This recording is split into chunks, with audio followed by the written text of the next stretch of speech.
ಕೊಡಗು ಜಿಲ್ಲೆಯ ವಿರಾಜಪೇಟೆ ವಿಧಾನಸಭಾ ಕ್ಷೇತ್ರದ ಶಾಸಕರಾದ ಎಎಸ್ ಪೊನ್ನಣ್ಣರವರಿಗೆ ಸಚಿವ ಸ್ಥಾನ ನೀಡುವಂತೆ ವಕೀಲರ ಸಂಘದ ವತಿಯಿಂದ ಆಗ್ರಹ ಮಾಡಿದ್ದಾರೆ. ಕಾರ್ಕಳ ತಾಲೂಕು ಕೆಡಿಪಿ ಸಭೆಯ ಬಗ್ಗೆ ನಿರ್ಲಕ್ಷ್ಯ ತೋರಿರುವ ಶಾಸಕರ ವಿರುದ್ಧ ನಾಮನಿರ್ದೇಶಿತ ಸದಸ್ಯರು ಅಸಮಾಧಾನ ವ್ಯಕ್ತಪಡಿಸಿದ್ದಾರೆ. ಸಿದ್ದಾಪುರದಲ್ಲಿ ಯುನೈಟೆಡ್ ಕೊಡಗು ಸಂಘದ ವತಿಯಿಂದ ಬಡ ಮಕ್ಕಳಿಗೆ ಸಮವಸ್ತ್ರವನ್ನು ವಿತರಿಸಿದರು.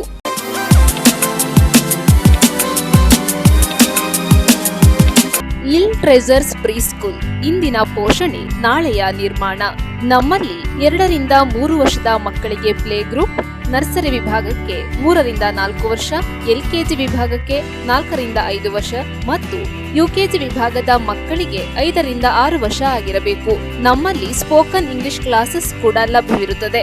Limited seats only. Please joining your childrens lil treasures pre school, Siddaiah Puranik layout, water tank near Kushalnagar. ಹೆಚ್ಚಿನ ಮಾಹಿತಿಗಾಗಿ ಸಂಪರ್ಕಿಸಿ 9535480650. ಕೊಡಗು ಜಿಲ್ಲೆಯ ವಿರಾಜಪೇಟೆ ವಿಧಾನಸಭಾ ಕ್ಷೇತ್ರದ ಶಾಸಕರಾದ ಪೊನ್ನಣ್ಣರವರಿಗೆ ಸಚಿವ ಸ್ಥಾನ ನೀಡುವಂತೆ ವಕೀಲರ ಸಂಘದ ವತಿಯಿಂದ ಆಗ್ರಹ. ವಿರಾಜಪೇಟೆ ವಿಧಾನಸಭಾ ಕ್ಷೇತ್ರದ ಶಾಸಕರು ಹಾಗೂ ರಾಜ್ಯದ ಮಾಜಿ ಮುಖ್ಯಮಂತ್ರಿ ಸಿದ್ದರಾಮಯ್ಯರವರ ಕಾನೂನು ಸಲಹೆಗಾರರಾಗಿ ಉತ್ತಮ ರೀತಿಯಲ್ಲಿ ಸೇವೆ ಸಲ್ಲಿಸಿದ ಸ್ಥಳೀಯ ಶಾಸಕರು ಹಾಗೂ ವಕೀಲರು ಆದ ಎಎಸ್ ಪೊನ್ನಣ್ಣರವರಿಗೆ ಡಿಕೆ ಶಿವಕುಮಾರ್ ಅವರ ಸಂಪುಟ ದರ್ಜೆಯಲ್ಲಿ ಪೊನ್ನಣ್ಣರವರಿಗೆ ಮಂತ್ರಿಗಳ ಸ್ಥಾನವನ್ನು ನೀಡುವಂತೆ ವಿರಾಜಪೇಟೆ ವಕೀಲರ ಸಂಘದ ಅಧ್ಯಕ್ಷರಾದ ಸಿಕೆ ಪೂವಣ್ಣ ವಿರಾಜಪೇಟೆಯಲ್ಲಿ ನಡೆಸಿದ ಪತ್ರಿಕಾಗೋಷ್ಠಿಯಲ್ಲಿ ಆಗ್ರಹಿಸಿದರು. ವಕೀಲರಾದ ಪ್ರದ್ಯುಮ್ನ ಮಾತನಾಡಿ, ಕೊಡಗಿಗೆ ಮಂತ್ರಿಮಂಡಲದಲ್ಲಿ ಪ್ರಾತಿನಿಧ್ಯ ನೀಡುವಂತೆ ಮನವಿ ಮಾಡಿದರು. ಹಿರಿಯ ವಕೀಲರಾದ ಬೊಳ್ಳಚಂಡ ಸೋಮಣ್ಣ ಮಾತನಾಡಿ, ಶಾಸಕ ಪೊನ್ನಣ್ಣರವರಿಗೆ ರಾಜ್ಯದ ಕಾನೂನು ಮಂತ್ರಿಯ ಸ್ಥಾನ ನೀಡುವಂತೆ ಕೋರಿಕೊಂಡರು. ಈ ಸಂದರ್ಭದಲ್ಲಿ ವಿರಾಜಪೇಟೆಯ ವಕೀಲರಾದ ಚುವಂಡ ಪುನ್ನಣ್ಣ, ಆದಿರ ಶರೀಫ್, ನಜಬುದ್ದೀನ್, ಕೊಚ್ಚವಂಡ ನಾಚಪ್ಪ, ಕಾವ್ಯ ಸೇರಿದಂತೆ ಹಲವರು ವಕೀಲರು ಈ ಸಂದರ್ಭದಲ್ಲಿ ಭಾಗವಹಿಸಿದರು. ಕರ್ನಾಟಕ ರಾಜ್ಯ ವಿಧಾನಸಭಾ ಚುನಾವಣೆಯಾಗಿ 2.5 ವರ್ಷ ಕಳೆದಿದೆ. ಅದರಲ್ಲಿ ಸನ್ಮಾನ್ಯ ಮುಖ್ಯಮಂತ್ರಿಗಳಾಗಿ ಸಿದ್ದರಾಮಯ್ಯನವರು ಮುಖ್ಯಮಂತ್ರಿಯಾಗಿ ಕಾರ್ಯನಿರ್ವಹಿಸುತ್ತಿದ್ದರು. ಆ ಸಂದರ್ಭದಲ್ಲಿ ನಮ್ಮ ಶಾಸಕರಾದ ಎಎಸ್ ಪೊನ್ನಣ್ಣನವರನ್ನು ಅವರು ಮುಖ್ಯ ಸಲಹೆಗಾರ, ಕಾನೂನು ಸಲಹೆಗಾರರಾಗಿ ತಗೊಂಡಿದ್ದರು. ಅವರು ಅಚ್ಚುಮೆಚ್ಚಿನ ಕೆಲಸನೂ ಮಾಡಿದ್ದಾರೆ. ಈ ವಿರಾಜಪೇಟೆಯ ಜನತೆಯ ಪರವಾಗಿ ನಾವು ವಕೀಲರು ಈ ದಿವಸ ಏನು ಒತ್ತಾಯ ಮಾಡ್ತಿದ್ದೀವಿ ಅಂದರೆ, ಈಗ ಡಿಕೆ ಶಿವಕುಮಾರ್ ಅವರು ಮುಖ್ಯಮಂತ್ರಿಯಾಗಿ ಸ್ಥಾನವನ್ನು ವಹಿಸಿಕೊಂಡಿದ್ದಾರೆ. ಈಗ ನಮ್ಮ ವಿರಾಜಪೇಟೆ ಶಾಸಕರಾದ ಎಎಸ್ ಪೊನ್ನಣ್ಣನವರಿಗೆ ನಮ್ಮ ವಕೀಲರ ಸಂಘ ಸಂಪೂರ್ಣವಾಗಿ ಬೆಂಬಲ ನೀಡಿ ಅವರಿಗೆ ಮಿನಿಸ್ಟ್ರು ಹುದ್ದೆಯನ್ನು ನೀಡಬೇಕು, ಮಂತ್ರಿ ಮಾಡಬೇಕಂತ ಹೇಳಿ ವಿರಾಜಪೇಟೆ ಜನತೆಯ ಪರವಾಗಿ, ವಕೀಲರ ಪರವಾಗಿ ನಾನು ಕೇಳಿಕೊಳ್ತೇನೆ. ಯಾಕೆಂದರೆ ಇಲ್ಲಿ ಸಾಕಷ್ಟು ಅಭಿವೃದ್ಧಿ ಮಾಡಲಿಕ್ಕೆ ಪೊನ್ನಣ್ಣನವರ ಅವಶ್ಯಕತೆ ಇದೆ. ಆ ಅವಶ್ಯಕತೆಯನ್ನು ಭರಿಸಲಿಕ್ಕಾಗಿ ಪೊನ್ನಣ್ಣನವರೇ ಸೂಕ್ತ ಅಂತ ಹೇಳಿ ನಾವೆಲ್ಲ ಮನಗೊಂಡು ಅವರನ್ನು ಕೂಡಲೇ ಈ ಸಂಪುಟ ದರ್ಜೆಯಲ್ಲಿ ಅವರಿಗೆ ಒಂದು ಮಂತ್ರಿ ಸ್ಥಾನವನ್ನು ಕೊಟ್ಟು ಅವರ ಈ ಕೊಡಗಿನ ಅಭಿವೃದ್ಧಿಗೆ ಅವನ್ನ ತೊಡಗಿಸಿಕೊಳ್ಳಲಿಕ್ಕೆ ನಮಗೆ ಅನುಕೂಲ ಆಗುತ್ತೆ. ಅದಕ್ಕಾಗಿ ನಾವು ಸರ್ಕಾರವನ್ನು ಒತ್ತಾಯ ಮಾಡ್ತೇವೆ. ಸರ್ಕಾರ ಇವರಿಗೆ ಮಾನ್ಯತೆ ಕೊಟ್ಟು ಇವರನ್ನು ಮಂತ್ರಿಗಿರಿ ಕೊಡಬೇಕಂತ ಹೇಳೋದನ್ನು ನಾವು ಈ ನಮ್ಮ ವಕೀಲರ ಪರ ಸಂಘದ ಅಧ್ಯಕ್ಷನಾಗಿ ನಾನು ಕೇಳಿಕೊಳ್ತೇನೆ. ಮಂತ್ರಿ ಅವರ ಅವಶ್ಯಕತೆ ಖಂಡಿತವಾಗಿ ಇದ್ದು, ಇಲ್ಲಿವರೆಗೆ ಸಕ್ಸಸ್ಸಿವ್ ಸರ್ಕಾರಗಳು ಅದನ್ನು ಖಂಡನೆ ಯಾರಿಗೂ ಕೊಡದೆ ನಮ್ಮನ್ನು ತೊಂದರೆಯಲ್ಲಿಟ್ಟಿದೆ. ಒಂದು ಅಭಿವೃದ್ಧಿ ಆಗಬೇಕಾದ್ರೆ ಒಬ್ಬ ಕ್ಯಾಬಿನೆಟ್ ರ್ಯಾಂಕ್ ಮಂತ್ರಿಯ ಅವಶ್ಯಕತೆ ಇದೆ ಅಂತ ನಾನು ಭಾವಿಸಿ, ಇಲ್ಲಿ ಯಾರಾದರೂ ಒಬ್ಬರಿಗೆ ನಾನು ಮಂತ್ರಿ ಪದವಿ ಕೊಡಬೇಕು ಅಂತ ವಿನಯಿಸಿಕೊಳ್ತೇನೆ. ನಮಸ್ಕಾರ. ಈಗ ನಾವು ಇಲ್ಲಿ ವಕೀಲರು ಎಷ್ಟು ಜನ ಸೇರಿದ್ದೀವಿ ಸಂಘದ ಪರವಾಗಿ. ನಾವು ಬಂದು ಅವರಿಗೆ ಪೊನ್ನಣ್ಣನವರಿಗೆ ಮಂತ್ರಿ ಬೇಕು ಅಂತ ನಾವು ಯಾಕೆ ಒತ್ತಾಯ ಮಾಡೋದಂದರೆ, ಅವರು ವಕೀಲಾಗಿದ್ದವರು. ಮತ್ತು ನಮ್ಮ ಈ ವಕೀಲ ಸಂಘಕ್ಕೆ, ವಿರಾಜಪೇಟೆ ವಕೀಲ ಸಂಘಕ್ಕೆ ಒಂದು ಕಟ್ಟಡ, ಒಂದು ಸ್ಥಳ ಬೇಕು ಅಂತ ಇದರ ನಿಟ್ಟಿನಲ್ಲಿ ಸಾಕಷ್ಟು ಬಾರಿ ನಮ್ಮೊಟ್ಟಿಗೆ ಅವರು ಬಂದು ಇಲ್ಲಿ ಅಡ್ಮಿನ್ ಜಡ್ಜ್ ಆಗಲಿ ಅವ್ರನ್ನೆಲ್ಲ ಭೇಟಿ ಮಾಡಿದ್ದಾರೆ. ನಮಗೋಸ್ಕರ ಅವರು ಓಡಾಡ್ತಾ ಇದ್ದಾರೆ, ಸಹಾಯನೂ ಮಾಡ್ತಾ ಇದ್ದಾರೆ. ಆ ನಿಟ್ಟಿನಲ್ಲಿ ನಮಗೆ ನಮ್ಮ ಒಂದು ವಕೀಲ ಒಂದು ಸಂಘ ಏನಿದೆ ಇದಕ್ಕೆ ಸಮುದಾಯಕ್ಕೆ ಅವರಿಂದ ಅನುಕೂಲನೂ ಆಗುತ್ತೆ. ಹಾಗಾಗಿ ಅವ್ರನ್ನ ಹೆಚ್ಚಿನ ಇದರಲ್ಲಿ ನಾವು ಅವ್ರನ್ನ ಕಾನೂನು ಮಂತ್ರಿಯಾಗಿ ಅವ್ರನ್ನ ನೇಮಕ ಮಾಡಿದ್ರೆ ನಮಗೆಲ್ಲ ಸಂತೋಷ ಆಗುತ್ತೆ ಅಂತೇಳಿ. ನ್ಯೂಸ್ ಸಂಗಮಕ್ಕಾಗಿ ರವಿಕುಮಾರ್, ವಿರಾಜಪೇಟೆ. ಕೊಡಗು ಜಿಲ್ಲೆಯ ಸೋಮವಾರಪೇಟೆ ತಾಲೂಕಿನ ನೇರುಗಲ್ಲಲೆ ಸರ್ಕಾರಿ ಪ್ರೌಢಶಾಲಾ ಮಕ್ಕಳಿಗೆ ಉಚಿತ ನೋಟ್ಸ್ ಪುಸ್ತಕಗಳನ್ನು ಸೈಜನ್ ಕೆ ಪೀಟರ್ ಅವರು ವಿತರಿಸಿದರು. ಸರ್ಕಾರಿ ಪ್ರೌಢಶಾಲೆ ನೇರುಗಳಲೆ ಶಾಲೆಯಲ್ಲಿ ವ್ಯಾಸಂಗ ಮಾಡುತ್ತಿರುವ ವಿದ್ಯಾರ್ಥಿಗಳಿಗೆ ಸಮಾಜ ಸೇವಕರು ಹಾಗೂ ದಾನಿಗಳಾದ ಸೈಜನ್ ಕೆ ಪೀಟರ್ ಅಭಿಯಂತರರು ಕುಶಾಲನಗರ ಇವರು ಉಚಿತ ನೋಟ್ ಪುಸ್ತಕವನ್ನ ನೀಡಿದರು. ಪ್ರತಿ ವರ್ಷದಂತೆ ಈ ವರ್ಷವೂ ಕೂಡ ಸೈಜನ್ ಅವರು ನೋಟ್ ಪುಸ್ತಕವನ್ನ ನೀಡಿ ಸಮಾಜದಲ್ಲಿ ಸತ್ಪ್ರಜೆಗಳಾಗಿ ಬಾಳಿ ಹಾಗೂ ವಿದ್ಯೆಯು ಸಂಸ್ಕಾರ ಬದುಕನ್ನ ನೀಡುತ್ತದೆ, ತಾವೆಲ್ಲರೂ ಈ ಸಮಾಜದ ಆಸ್ತಿಯಾಗಿ ಬಾಳಬೇಕೆಂದು ಕರೆ ನೀಡಿದರು. ಪುಸ್ತಕ ವಿತರಣಾ ಕಾರ್ಯಕ್ರಮದಲ್ಲಿ ಪ್ರೌಢಶಾಲಾ ಸ್ಥಾಪನಾ ಸಮಿತಿ ಅಧ್ಯಕ್ಷರಾದ ಪಾಪೇಗೌಡರು ಭಾಗವಹಿಸಿ ಮಾತನಾಡಿ, ಸರ್ಕಾರಿ ಪ್ರೌಢಶಾಲೆ ನೇರುಗಳಲೆಯೂ ಕಳೆದ ಶೈಕ್ಷಣಿಕ ಸಾಲಿನಲ್ಲಿ 100% ಫಲಿತಾಂಶವನ್ನು ದಾಖಲಿಸಿ ಊರಿಗೆ ಕೀರ್ತಿ ತಂದಿದ್ದಾರೆ. ಈ ಸಾಲಿನಲ್ಲಿಯೂ ಕೂಡ 100% ಫಲಿತಾಂಶ ಪಡೆಯಲು ಎಲ್ಲ ವಿದ್ಯಾರ್ಥಿಗಳು ಶ್ರಮಿಸಬೇಕೆಂದು ಕರೆ ನೀಡಿದರು. ಮಕ್ಕಳಿಗೆ ಟ್ರ್ಯಾಕ್ ಸೂಟ್ ನೀಡುವಂತೆ ಮನವಿ ಮಾಡಲಾಗಿ ಶ್ರೀಯುತರು ಮನಪೂರ್ವಕವಾಗಿ ಒಪ್ಪಿದರು. ಕಾರ್ಯಕ್ರಮದಲ್ಲಿ ಶಾಲಾ ಮುಖ್ಯ ಶಿಕ್ಷಕರಾದ ರಾಜೇಶ್ವರಿ, ಸೋಮವಾರಪೇಟೆ ತಾಲೂಕು ಪ್ರೌಢಶಾಲಾ ಸಹ ಶಿಕ್ಷಕರ ಸಂಘದ ಅಧ್ಯಕ್ಷರಾದ ರತ್ನಕುಮಾರ್, ಉಮೇಶ್, ರತೀಶ್, ತೇಜಾಕ್ಷಿ, ಲಿಖಿತಾ, ಆಶಾ, ಭಾನುಮತಿ ಮತ್ತು ವಿದ್ಯಾರ್ಥಿಗಳು ಹಾಜರಿದ್ದರು. ನ್ಯೂಸ್ ಸಂಗಮಕ್ಕಾಗಿ ಓಂ ಶ್ರೀಹನಿ, ಕುಶಾಲನಗರ. ಕುಶಾಲನಗರ ತಾಲೂಕಿನ ಮಾದಪಟ್ಟಣ ಗ್ರಾಮದಲ್ಲಿ ಜೀಪ್ ಚಾಲಕ ಅತಿ ವೇಗವಾಗಿ ಚಲಿಸಿ ರಸ್ತೆಯ ಪಕ್ಕದಲ್ಲಿ ಮಲಗಿದಂತ 4 ನಾಯಿಗಳ ಮೇಲೆ ವಾಹನ ಚಲಿಸುವ ಮೂಲಕ ದರ್ಪ ಮೆರೆದಿದ್ದಾನೆ. ಕೊಡಗು ಜಿಲ್ಲೆ ಕುಶಾಲನಗರ ತಾಲೂಕಿನ ಮಾದಪಟ್ಟಣ ಗ್ರಾಮದ ಶ್ರೀ ಕಾಶಿ ವಿಶ್ವನಾಥ ದೇವಸ್ಥಾನದ ಬೀದಿಯಲ್ಲಿ ಬೆಳ್ಳಂಬೆಳಗ್ಗೆ ಚಾಲಕನೊಬ್ಬ ಬೇಜವಾಬ್ದಾರಿತನಕ್ಕೆ ಮೂಕ ಪ್ರಾಣಿಗಳು ಬಲಿಯಾಗಿದ್ದು, ರಸ್ತೆ ಬದಿಯಲ್ಲಿ ಮಲಗಿದ ಶ್ವಾನಗಳ ಮೇಲೆ ಜೀಪ್ ಹಾರಿಸಿದ ಪರಿಣಾಮ 2 ನಾಯಿಗಳು ತೀವ್ರವಾಗಿ ಗಾಯಗೊಂಡಿರುವ ಘಟನೆ ಸಂಭವಿಸಿದೆ. ಬೆಳಿಗ್ಗೆ ರಸ್ತೆ ಬದಿಯಲ್ಲಿ ಶ್ವಾನಗಳು ಮಲಗಿದ್ದ ಸಂದರ್ಭದಲ್ಲಿ ಅತಿ ವೇಗವಾಗಿ ಬಂದ MYZ 2770 ನೋಂದಣಿ ಸಂಖ್ಯೆಯ ಜೀಪ್ ಏಕಾಏಕಿ ನಾಯಿಗಳ ಮೇಲೆ ಹರಿದು ಸಾಗಿದ್ದರಿಂದ 2 ಶ್ವಾನಗಳು ತೀವ್ರವಾಗಿ ಗಾಯಗೊಂಡ ರಕ್ತಸಿಕ್ತ ಸ್ಥಿತಿಯಲ್ಲಿ ಸ್ಥಳದಲ್ಲೇ ಒದ್ದಾಡುತ್ತಿವೆ. ಈ ಘಟನೆಯಿಂದಾಗಿ ಮಾದಪಟ್ಟಣದ ನಿವಾಸಿಗಳು ತೀವ್ರ ಕಳವಳ ವ್ಯಕ್ತಪಡಿಸಿದ್ದು, ದೇವಸ್ಥಾನದ ಈ ಬೀದಿಯಲ್ಲಿ ಸಣ್ಣ ಸಣ್ಣ ಮಕ್ಕಳು ಸದಾ ಆಟವಾಡುತ್ತಿರುತ್ತಾರೆ. ಬೆಳಗಿನ ಸಮಯದಲ್ಲಿ ಅಚಾನಕವಾಗಿ ಮಕ್ಕಳು ರಸ್ತೆ ಬದಿಗೆ ಬಂದಿದ್ದರೆ ದೊಡ್ಡ ದುರಂತವೇ ಸಂಭವಿಸಿತ್ತು ಎಂದು ಭೀತಿ ವ್ಯಕ್ತಪಡಿಸಿದ್ದಾರೆ. ಜನನಿಬಿಡ ರಸ್ತೆಯಲ್ಲಿ ಅತಿ ವೇಗ ಹಾಗೂ ಕ್ರೂರವಾಗಿ ವಾಹನ ಚಲಾಯಿಸಿ ಮೂಕ ಪ್ರಾಣಿಗಳ ಜೀವಕ್ಕೆ ಕುತ್ತು ತಂದಿರುವ ಜೀಪ್ ಚಾಲಕನ ವಿರುದ್ಧ ಪೊಲೀಸ್ ಇಲಾಖೆ ಕಟ್ಟುನಿಟ್ಟಿನ ಕಾನೂನು ಕ್ರಮ ಕೈಗೊಳ್ಳಬೇಕು ಎಂದು ಗ್ರಾಮಸ್ಥರು ಒತ್ತಾಯಿಸಿದ್ದಾರೆ. ನ್ಯೂಸ್ ಸಂಗಮಕ್ಕಾಗಿ ಡಾಕ್ಟರ್ ಎಚ್ ಅಮೃತಕೋಟೆ, ಕುಶಾಲನಗರ. ಕೊಡಗು ಜಿಲ್ಲೆಯ ಕುಶಾಲನಗರ ತಾಲೂಕಿನ ಚಿಕ್ಕ ಅಳುವಾರ ಗ್ರಾಮದಲ್ಲಿರುವ ಕೊಡಗು ವಿಶ್ವವಿದ್ಯಾಲಯದಲ್ಲಿ ಸಾಂಸ್ಕೃತಿಕ ನಾಯಕ ಬಸವಣ್ಣನವರ ವಿಶೇಷ ಉಪನ್ಯಾಸಕ ಹಾಗೂ ವಚನ ಗಾಯನ ಕಾರ್ಯಕ್ರಮ ನಡೆಯಿತು. ಬಸವಣ್ಣನವರ ವಚನಗಳು ಕೇವಲ ಓದು ಅಥವಾ ಉದ್ಯೋಗಕ್ಕಾಗಿ ಸೀಮಿತವಾಗದೆ ಜೀವನದ ಮೌಲ್ಯಗಳಾಗಿ ಅಳವಡಿಸಿಕೊಳ್ಳಬೇಕು ಎಂದು ಪುಣೆಯ ಬಸವ ತಿಳುವಳಿಕೆ ಸಂಶೋಧನಾ ಕೇಂದ್ರದ ಅಧ್ಯಕ್ಷ ಡಾಕ್ಟರ್ ಶಶಿಕಾಂತ ಪಟ್ಟಣ ವಿದ್ಯಾರ್ಥಿಗಳಿಗೆ ಸಂದೇಶ ನೀಡಿದರು. ಚಿಕ್ಕ ಅಳುವಾರದ ಕೊಡಗು ವಿಶ್ವವಿದ್ಯಾಲಯದ ಜ್ಞಾನ ಕಾವೇರಿ ಆವರಣದಲ್ಲಿ ಸೋಮವಾರ ಆಯೋಜಿಸಿದ ಸಾಂಸ್ಕೃತಿಕ ನಾಯಕ ಬಸವಣ್ಣ ವಿಶೇಷ ಉಪನ್ಯಾಸ ಹಾಗೂ ವಚನ ಗಾಯನ ಕಾರ್ಯಕ್ರಮದಲ್ಲಿ ಅವರು ಉಪನ್ಯಾಸ ಮಾತನಾಡಿದರು. ಕನ್ನಡ ಭಾಷೆಯ ಬೆಳವಣಿಗೆಯಲ್ಲಿ ಬಸವಾದಿ ಶರಣರ ಪಾತ್ರ ಅತ್ಯಂತ ಮಹತ್ವವಾಗಿದೆ ಎಂದರು. ಬಸವಾದಿ ಶರಣರು ಪ್ರಮುಖರು. ಜಗತ್ತಿನಲ್ಲಿ ಮೊದಲ ಬಾರಿಗೆ ತೃತೀಯ ಲಿಂಗಗಳ ಅಸ್ತಿತ್ವ ಹಾಗೂ ಮಹಿಳಾ ಸ್ವಾತಂತ್ರ್ಯದ ಪರಧ್ವನಿ ಎತ್ತಿದವರಲ್ಲಿ ಬಸವಾದಿ ಶರಣರು ಪ್ರಮುಖರು ಎಂದರು. ಕಾರ್ಯಕ್ರಮದ ಅಧ್ಯಕ್ಷತೆ ವಹಿಸಿದ ಕೊಡಗು ವಿಶ್ವವಿದ್ಯಾಲಯ ಕುಲಪತಿ ಪ್ರೊಫೆಸರ್ ಅಶೋಕ್ ಸಂಗಪ್ಪ ಆಲೂರು ಮಾತನಾಡಿದರು. ವಚನಗಳನ್ನು ಓದಿ ಅರ್ಥೈಸಿಕೊಂಡು ಬದುಕಿನುದ್ದಕ್ಕೂ ಅನ್ವಯಿಸಿಕೊಳ್ಳಬೇಕು ಎಂದು ಅವರು ವಿದ್ಯಾರ್ಥಿಗಳಿಗೆ ಕರೆ ನೀಡಿದರು. ಕಾರ್ಯಕ್ರಮದಲ್ಲಿ ಕೊಡಗು ವಿಶ್ವವಿದ್ಯಾಲಯದ ಕುಲ ಸಚಿವರು ಮೌಲ್ಯಮಾಪನ ಡಾಕ್ಟರ್ ಸುರೇಶ್ ಎಂ, ಕೊಡಗು ವಿಶ್ವವಿದ್ಯಾಲಯದ ಸಿಂಡಿಕೇಟ್ ಸದಸ್ಯರಾದ ಪುಟ್ಟರಾಜಪ್ಪ, ಬೆಂಗಳೂರಿನ ನಿವೃತ್ತ ಪ್ರಾಧ್ಯಾಪಕರಾದ ಪ್ರೊಫೆಸರ್ ಸಂಗಮೇಶ್, ವಿಶ್ವವಿದ್ಯಾಲಯದ ಬೋಧಕ ಮತ್ತು ಬೋಧಕೇತರ ಸಿಬ್ಬಂದಿ, ಸ್ನಾತಕ ಹಾಗೂ ಸ್ನಾಕೋತ್ತರ ವಿಭಾಗಗಳ ವಿದ್ಯಾರ್ಥಿಗಳು ಹಾಗೂ ಮತ್ತಿತರರು ಕಾರ್ಯಕ್ರಮದಲ್ಲಿ ಭಾಗವಹಿಸಿದ್ದರು. ಕನ್ನಡ ವಿಭಾಗದ ಉಪನ್ಯಾಸಕ ಡಾಕ್ಟರ್ ರಮೇಶ್ ಸ್ವಾಗತಿಸಿದರು. ಕನ್ನಡ ವಿಭಾಗದ ಉಪನ್ಯಾಸಕ ಡಾಕ್ಟರ್ ಜಮೀರ್ ಅಹಮದ್ ಕಾರ್ಯಕ್ರಮ ನಿರೂಪಿಸಿ ವಂದಿಸಿದರು.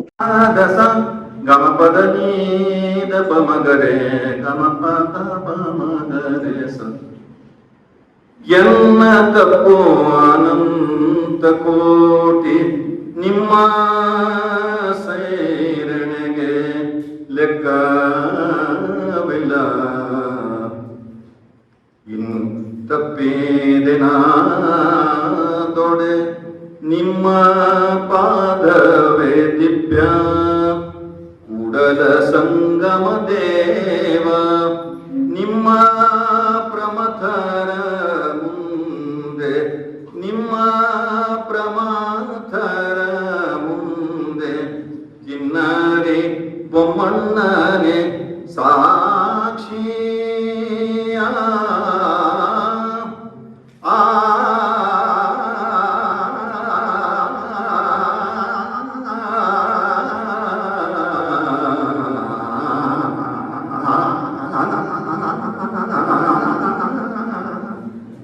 ನಿಮ್ಮ ಪ್ರಮಥರ ಮುಂದೆ, ನಿಮ್ಮ ಪ್ರಮಥರ ಮುಂದೆ, ನಿಮ್ಮ ಪ್ರಮಥರ ಮುಂದೆ ಕಿನ್ನರಿ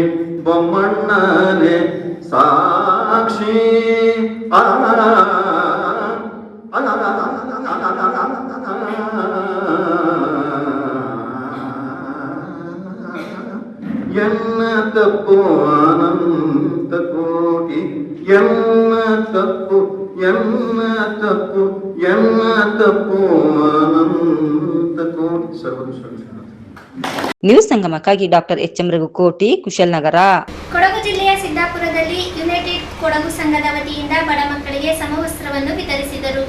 ಸಿದ್ದಾಪುರ ಸಮೀಪದ ಯುನೈಟೆಡ್ ಕೊಡಗು ಸಂಘದ ವತಿಯಿಂದ ಸಿದ್ದಾಪುರ ಪ್ರೌಢಶಾಲೆಯಲ್ಲಿ ವಿದ್ಯಾಭ್ಯಾಸ ಮಾಡುವ ಬಡ ವಿದ್ಯಾರ್ಥಿಗಳಿಗೆ ಸಮವಸ್ತ್ರ ವಿತರಿಸಲಾಯಿತು. ಈ ಸಂದರ್ಭ ಮಾತನಾಡಿದ ಸಂಘದ ಅಧ್ಯಕ್ಷ ಜಿಎಚ್, ಸಂಘದ ವತಿಯಿಂದ ಸುಮಾರು 16 ಮಂದಿ ಬಡ ವಿದ್ಯಾರ್ಥಿಗಳನ್ನು ಗುರುತಿಸಿ ಸಮವಸ್ತ್ರ ವಿತರಿಸಲಾಗಿದ್ದು, ಮುಂದೆ ಮತ್ತಷ್ಟು ಸಾಮಾಜಿಕ ಕಾರ್ಯಗಳಲ್ಲಿ ಸಂಘಟನೆಯನ್ನು ತೊಡಗಿಸಿಕೊಳ್ಳುವುದಾಗಿ ತಿಳಿಸಿದರು. ಪ್ರಧಾನ ಕಾರ್ಯದರ್ಶಿ ಖಲೀಲ್, ನಿರ್ದೇಶಕರುಗಳಾದ ರಹೀಂ, ಮೊಹಮ್ಮದ್, ವಾಸಿಂ, ಫಾಜಿಲ್, ಸಿಯಾದ್, ಉಮರ್, ಪ್ರಭು, ಮುಸ್ತಫಾ, ಮುಖ್ಯೋಪಾಧ್ಯಾಯರಾದ ಬಾಬು ನಾಯಕ್ ಸೇರಿದಂತೆ ಮತ್ತಿತರರು ಉಪಸ್ಥಿತರಿದ್ದರು. ನ್ಯೂಸ್ ಸಂಗಮಕ್ಕಾಗಿ ಧನ್ಯ, ಕುಶಲ್ನಗರ. ಕಾರ್ಕಳ ತಾಲೂಕು ಕೆಡಿಪಿಯ ಸಭೆಯ ಬಗ್ಗೆ ನಿರ್ಲಕ್ಷ್ಯ ತೋರಿರುವ ಶಾಸಕರ ವಿರುದ್ಧ ನಾಮನಿರ್ದೇಶಿತ ಸದಸ್ಯರ ಅಸಮಾಧಾನ ವ್ಯಕ್ತಪಡಿಸಿದ್ದಾರೆ. ಸರ್ಕಾರಿ ಆಸ್ಪತ್ರೆಯ ವೈದ್ಯರ ನೇಮಕ ಮಹಿಳಾ ಆಯೋಗದ ಅಧ್ಯಕ್ಷರಿಂದ ಆಗುವ ಕೆಲಸ ಶಾಸಕರಿಂದ ಯಾಕೆ ಆಗಿಲ್ಲ? ಎಂಪಿ ಮೊಹಿದ್ದೀನ್ ನಬ ಕೆಡಿಪಿ ನಾಮನಿರ್ದೇಶನ ಸದಸ್ಯರು ರಾಜ್ಯ ಸರ್ಕಾರ ಕಾರ್ಕಳ ತಾಲೂಕು ಕೆಡಿಪಿ ಸದಸ್ಯರುಗಳ ನೇಮಕಾತಿ ಮಾಡಿ ಹಲವು ತಿಂಗಳುಗಳೇ ಕಳೆದಿದ್ದರೂ ಈ ಸಮಿತಿಯ ಅಧ್ಯಕ್ಷರಾದ ಕಾರ್ಕಳ ಶಾಸಕರು ಸಭೆಯನ್ನು ಕರೆದಿರುವುದಿಲ್ಲ. ಶಾಸಕರು ತಕ್ಷಣ ಕೆಡಿಪಿ ಸಭೆಯನ್ನು ಕರೆದು ಕ್ಷೇತ್ರದ ಪ್ರಗತಿಯ ಬಗ್ಗೆ ಚರ್ಚೆ ನಡೆಸುವಂತೆ ಆಗ್ರಹಿಸುತ್ತೇವೆ. ರಾಜ್ಯ ಸರ್ಕಾರ ವಿವಿಧ ಅಭಿವೃದ್ಧಿ ಯೋಜನೆ ಕಾರ್ಯಕ್ರಮಗಳನ್ನು ಸುಮಾರು 33ಕ್ಕೂ ಹೆಚ್ಚು ಇಲಾಖೆಗಳ ಮೂಲಕ ಅನುಷ್ಠಾನಗೊಳಿಸುತ್ತಿದೆ ಎಂದರು. ಕ್ಷೇತ್ರದ ಅಭಿವೃದ್ಧಿ ಬಗ್ಗೆ ಕಾಳಜಿ ಇದೆ ಎಂಬುದನ್ನು ಶಾಸಕರ ಗಮನಕ್ಕೆ ತರಬಯಸುತ್ತೇವೆ ಎಂದರು. ಕೆಡಿಪಿ ಸಭೆಯ ನಿರ್ಲಕ್ಷ್ಯದ ಪರಿಣಾಮಕ್ಕೆ ಅತಿ ದೊಡ್ಡ ಉದಾಹರಣೆ ಸರ್ಕಾರಿ ಆಸ್ಪತ್ರೆ ಮಹಿಳಾ ವೈದ್ಯಾಧಿಕಾರಿಗಳ ನೇಮಕಾತಿ. ಆಸ್ಪತ್ರೆಯಲ್ಲಿ ತಜ್ಞ ವೈದ್ಯರಿಲ್ಲದೆ ಸಾರ್ವಜನಿಕರು ತೊಂದರೆ ಅನುಭವಿಸುತ್ತಿದ್ದಾರೆ ಎನ್ನುವ ಅನೇಕ ದೂರುಗಳು ಬಂದಿದ್ದವು. ಒಂದು ವೇಳೆ ಕೆಡಿಪಿ ಸಭೆ ನಡೆಸಿದ್ದರೆ ಈ ಬಗ್ಗೆ ಚರ್ಚೆ ನಡೆಸಿ ಪರಿಹಾರವನ್ನು ಕಂಡುಕೊಳ್ಳಬಹುದಿತ್ತು. ಈ ಬಗ್ಗೆ ಶಾಸಕರ ನಿರ್ಲಕ್ಷ್ಯ ಸ್ಪಷ್ಟವಾಗಿ ಕಾಣುತ್ತದೆ. ಯಾಕೆಂದರೆ ಮಹಿಳಾ ಆಯೋಗದ ಅಧ್ಯಕ್ಷರಾದ ಡಾಕ್ಟರ್ ನಾಗಲಕ್ಷ್ಮಿ ಅವರು ಸರ್ಕಾರಿ ಆಸ್ಪತ್ರೆಗೆ ಭೇಟಿ ನೀಡಿದ ಒಂದೇ ದಿನ ವೈದ್ಯರ ನೇಮಕವಾಗುತ್ತದೆ. ಆದರೆ ಈ ಕಳೆದ 22 ವರ್ಷಗಳಿಂದ ಶಾಸಕರಾಗಿ, ಸಚಿವರಾಗಿ ಅಧಿಕಾರ ನಡೆಸುವ ಶಾಸಕರಿಂದ ಇದು ಯಾಕೆ ಸಾಧ್ಯವಾಗಲಿಲ್ಲ? ಆದರೆ ಕಳೆದ 22 ವರ್ಷಗಳಿಂದ ಶಾಸಕರಾಗಿ, ಸಚಿವರಾಗಿ ಅಧಿಕಾರ ನಡೆಸುವ ಶಾಸಕರಿಂದ ಇದು ಯಾಕೆ ಸಾಧ್ಯವಾಗಲಿಲ್ಲ ಎಂದರು. ಆದ್ದರಿಂದ ಕ್ಷೇತ್ರದ ಜನ ಹಿತದೃಷ್ಟಿಯಿಂದ ತಕ್ಷಣ ಕೆಡಿಪಿ ಸಭೆ ಕರೆಯುವಂತೆ ಆಗ್ರಹಿಸುತ್ತೇವೆ ಎಂದರು. ಸಭೆಯಲ್ಲಿ ಕೆಡಿಪಿ ಸದಸ್ಯರಾದ ರುಕ್ಮಯ್ಯ ಶೆಟ್ಟಿಗರ್ ಕುಕ್ಕುಂದೂರ್, ಅಮಿತಾ ಶೆಟ್ಟಿ ಸಾಣೂರ್ ಉಪಸ್ಥಿತರಿದ್ದರು. ಮಾನ್ಯ ಶಾಸಕರಾದಂತಹ ಸುನೀಲ್ ಕುಮಾರ್ ಅವರ ನೇತೃತ್ವದ ಅಧ್ಯಕ್ಷತೆಯಲ್ಲಿ ಸರ್ಕಾರವು 6 ಜನ ಸದಸ್ಯರ ಒಂದು ಕೆಡಿಪಿ ಸಮಿತಿಯನ್ನು ರಚಿಸಿದೆ. ಈ ಸಮಿತಿಯ ಕೆಲಸ ಈ ತಾಲೂಕಿನಲ್ಲಿರ್ತಕ್ಕಂಥ ಸುಮಾರು 33ಕ್ಕೂ ಹೆಚ್ಚು ಇಲಾಖೆಗಳು ಸರ್ಕಾರ ಕೊಟ್ಟಿರ್ತಕ್ಕಂಥ ಕಾರ್ಯಕ್ರಮ ಮತ್ತು ಯೋಜನೆಗಳ ಅನುಷ್ಠಾನ ಆದಂಥ ವಿಚಾರಗಳ ಕುರಿತು ಪ್ರಗತಿಯನ್ನು ಪರಿಶೀಲನೆ ಮಾಡೋದು ಮತ್ತು ಸಮಸ್ಯೆಗಳಿದ್ದಲ್ಲಿ ಅದರ ಬಗ್ಗೆ ಚರ್ಚೆ ಮಾಡತಕ್ಕಂಥ ಒಂದು ಸಮಿತಿ. ಕಳೆದ 1 ವರ್ಷದಿಂದ ನಮ್ಮ ತಾಲೂಕಿನಲ್ಲಿ ಕೆಡಿಪಿ ಸಭೆಯನ್ನು ಮಾನ್ಯ ಶಾಸಕರು ನಡೆಸಿದರು. ನಮ್ಮ ಅಧಿಕಾರಿಗಳು ಕೇಳಿದರೆ ಸಮಯ ಕೊಡ್ತೇನೆ ಅಂತ ಹೇಳ್ತಾರೆ ಹೊರತರೆ ಅವರು ಸಮಯವನ್ನು ನಿಗದಿಪಡಿಸ್ತಾ ಇಲ್ಲ. ಇದರಿಂದಾಗಿ ಇಲಾಖೆಗಳಿಗೆ ನಿಗದಿಪಡಿಸಿದಂಥ ಕಾರ್ಯಕ್ರಮಗಳು ಅದು ಎಷ್ಟರ ಮಟ್ಟಿಗೆ ಅನುಷ್ಠಾನ ಆಗಿದೆ, ಎಲ್ಲೆಲ್ಲಿ ಸಮಸ್ಯೆಗಳಿವೆ, ಏನಾಗಿದೆ ಅನ್ನೋದು ಯಾರಿಗೂ ತಿಳಿಯದಂಥ ಒಂದು ನಿಗೂಢವಾದಂಥ ವಾತಾವರಣ ನಮ್ಮ ತಾಲೂಕಿನಲ್ಲಿ ನಿರ್ಮಾಣ ಆಗಿದೆ.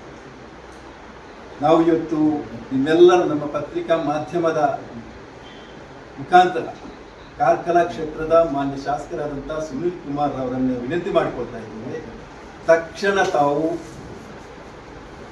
ಕೆಡಿಪಿ ಸಭೆಯನ್ನು ಜರುಗಿಸಬೇಕು. ಎಲ್ಲ ಇಲಾಖೆಗಳ ಪ್ರಗತಿಯನ್ನು ಸದಸ್ಯರುಗಳ ಸಮ್ಮುಖದಲ್ಲಿ ತಾವು ಅದನ್ನು ಪರಿಶೀಲನೆ ನಡೆಸಬೇಕು ಅಂತೇಳಿ ನಾವು ಒತ್ತಾಯ ಮಾಡ್ತಾ ಇದ್ದೀವಿ. ಈ ಕಾರ್ಯಕ್ರಮಗಳನ್ನು ಪ್ರಗತಿ ಪರಿಶೀಲನೆ ಮಾಡುವಂಥ ಒಂದು ಅವಕಾಶ ಈಗ ಉಡುಪಿ ಜಿಲ್ಲೆಯ ಎಲ್ಲ ತಾಲೂಕಿನಲ್ಲಿ ಆಗಿದೆ. ತಾವೆಲ್ಲ ತಮ್ಮ ಪತ್ರಿಕೆಗಳಲ್ಲಿ ಎಲ್ಲ ಬರ್ತಾ ಇದೆ. ಎಲ್ಲ ತಾಲೂಕಿನಲ್ಲಿ ಆಗಿದೆ. ಕಾರ್ಕಳದಲ್ಲಿ ಮಾತ್ರ ಈ ಸಭೆಯನ್ನು ನಡೆಸಲಿಲ್ಲ ಅನ್ನುವಂಥದ್ದು ಕಾಲ ನಮಗೆ ಒಂದು ರೀತಿಯ ಗೊಂದಲದ ವಾತಾವರಣ ನಮ್ಮಲ್ಲಿ. ಯಾಕೆ ಇವರು ನಡೆಸ್ತಾ ಇಲ್ಲ? ಬಹುಶಃ ಅದಕ್ಕೆ ಅವರು ಸ್ಪಷ್ಟೀಕರಣವನ್ನು ಕೂಡ ಬಯಸ್ತೇನೆ ಕೊಡಬೇಕು. ಸರ್ಕಾರ ಸುಮ್ಮನೆ ಒಂದು ಸಮಿತಿಗಳನ್ನು ನೇಮಿಸಿದ್ರು. ಅವರು ಸಚಿವರಾಗಿದ್ದಾಗಲೂ ಕೂಡ, ಅವರು ಸ್ವತಃ ಈ ಜಿಲ್ಲೆಯ ಉಸ್ತುವಾರಿ ಸಚಿವರಾಗಿದ್ದಾಗಲೂ ಕೂಡ ಕೆಡಿಪಿ ಸಭೆಗಳನ್ನು ನಡೆಸಲಿಕ್ಕೆ ಅವರದೇ ಸರ್ಕಾರ ಸಮಿತಿಗಳನ್ನು ರಚಿಸಿತ್ತು. ಅಲ್ಲಿ ಕೆಡಿಪಿ ಸಭೆಗಳು ನಡೆದಿತ್ತು. ಇವಾಗ ಯಾಕೆ ನಡೆಸ್ತಾ ಇಲ್ಲ ಅನ್ನುವಂಥದ್ದು ನಮ್ಮ ಪ್ರಶ್ನೆಯಾಗಿದೆ. ಅದಕ್ಕೆ ಅವರು ಉತ್ತರ ಕೊಡಬೇಕು. ಅಂತೂ ನಮ್ಮ ಒಟ್ಟು ಒತ್ತಾಯ ಅವರು ಕೂಡಲೇ ಸಭೆಯನ್ನು ಕರಿಬೇಕು. ನ್ಯೂಸ್ ಸಂಗಮಕ್ಕಾಗಿ ಅರುಣ್ ಭಟ್, ಕಾರ್ಕಳ. ವಿರಾಜಪೇಟೆ ತಾಲೂಕು ಸರ್ಕಾರಿ ಆಸ್ಪತ್ರೆಗೆ ಬಹುತೇಕ ವೈದ್ಯರ ಕೊರತೆ ನೀಗಿಸಿದ ವಿರಾಜಪೇಟೆ ಕ್ಷೇತ್ರ ಶಾಸಕರಾದ ಎಎಸ್ ಪೊನ್ನಣ್ಣ.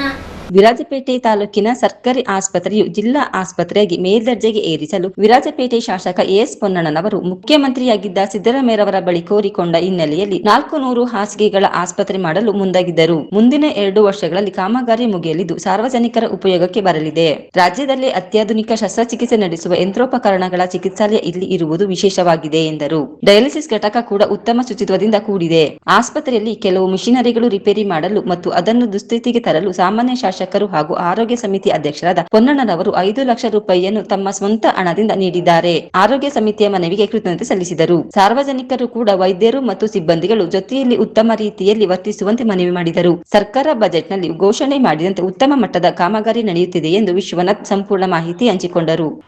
ನಾನು ಡಾಕ್ಟರ್ ವಿಶ್ವನಾಥ್ ಶಿಂಪಿ, ಸರ್ಜನ್, ಸಾರ್ವಜನಿಕ ಆಸ್ಪತ್ರೆ ವಿರಾಜಪೇಟೆ. ಮೊಟ್ಟ ಮೊದಲನೇದಾಗಿ ನಮ್ಮಲ್ಲಿರುವ ವೈದ್ಯರ ಸಮಸ್ಯೆಗಳು ಹಾಗೂ ಏನೇನು ನಮ್ಮಲ್ಲಿ ಸೌಲಭ್ಯಗಳು ಸಿಗುತ್ತೆ ಅನ್ನೋ ಬಗ್ಗೆ ನಾನು ಸವಿಸ್ತರವಾಗಿ ಹೇಳಲಿಕ್ಕೆ ಇಷ್ಟಪಡ್ತೇನೆ.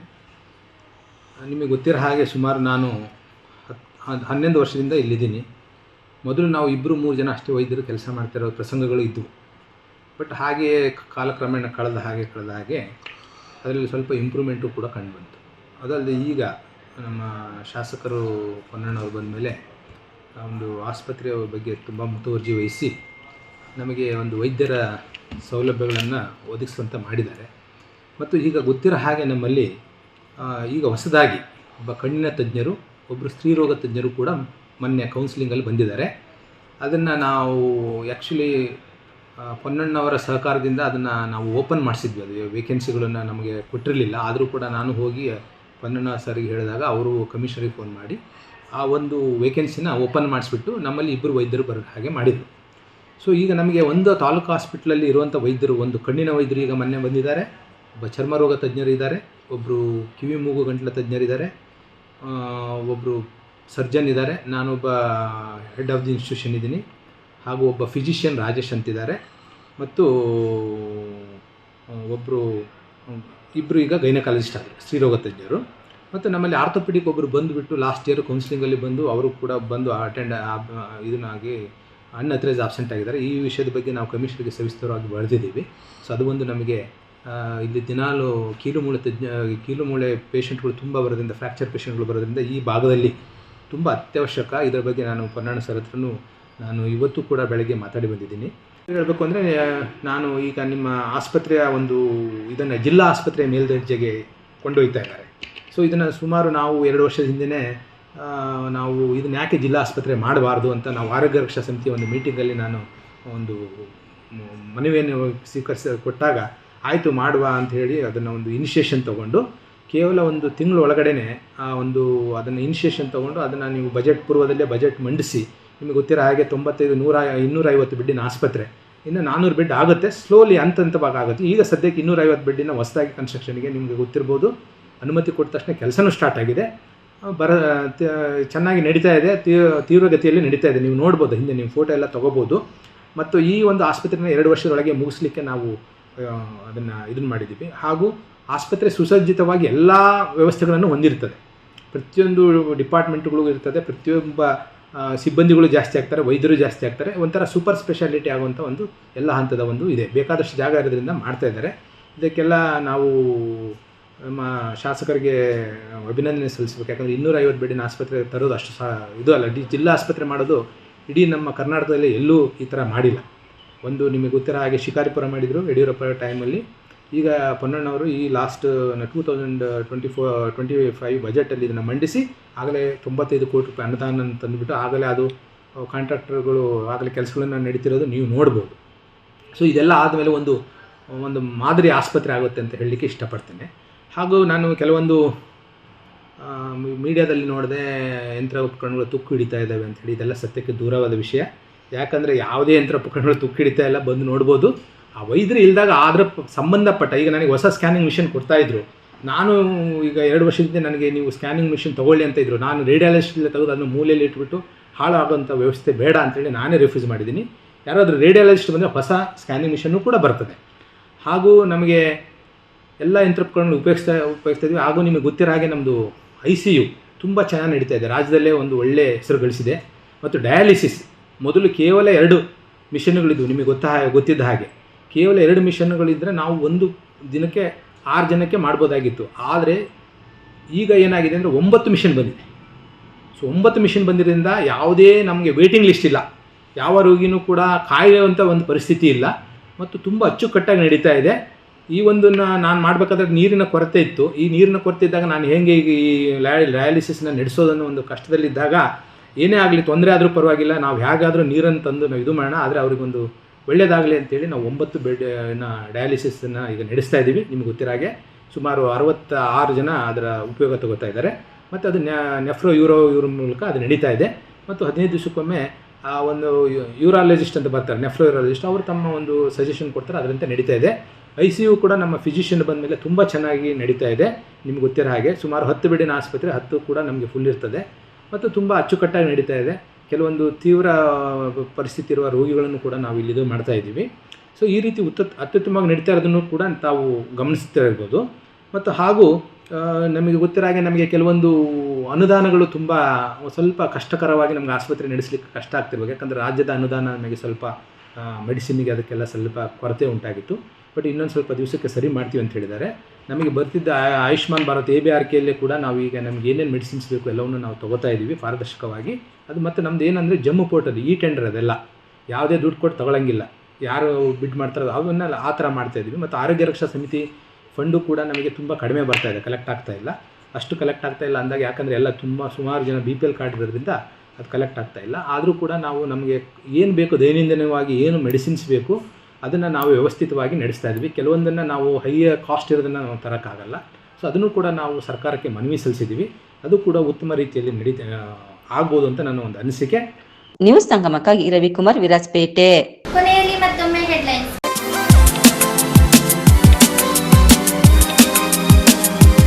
ಕೊಡಗು ಜಿಲ್ಲೆಯ ವಿರಾಜಪೇಟೆ ವಿಧಾನಸಭಾ ಕ್ಷೇತ್ರದ ಶಾಸಕರಾದ AS ಪೊನ್ನಣ್ಣರವರಿಗೆ ಸಚಿವ ಸ್ಥಾನ ನೀಡುವಂತೆ ವಕೀಲರ ಸಂಘದ ವತಿಯಿಂದ ಆಗ್ರಹ ಮಾಡಿದ್ದಾರೆ. ಕಾರ್ಕಳ ತಾಲೂಕು KDP ಸಭೆಯ ಬಗ್ಗೆ ನಿರ್ಲಕ್ಷ್ಯ ತೋರಿರುವ ಶಾಸಕರ ವಿರುದ್ಧ ನಾಮನಿರ್ದೇಶಿತ ಸದಸ್ಯರು ಅಸಮಾಧಾನ ವ್ಯಕ್ತಪಡಿಸಿದ್ದಾರೆ. ಸಿದ್ದಾಪುರದಲ್ಲಿ ಯುನೈಟೆಡ್ ಕೊಡಗು ಸಂಘದ ವತಿಯಿಂದ ಬಡ ಮಕ್ಕಳಿಗೆ ಸಮವಸ್ತ್ರವನ್ನು ವಿತರಿಸಿದರು.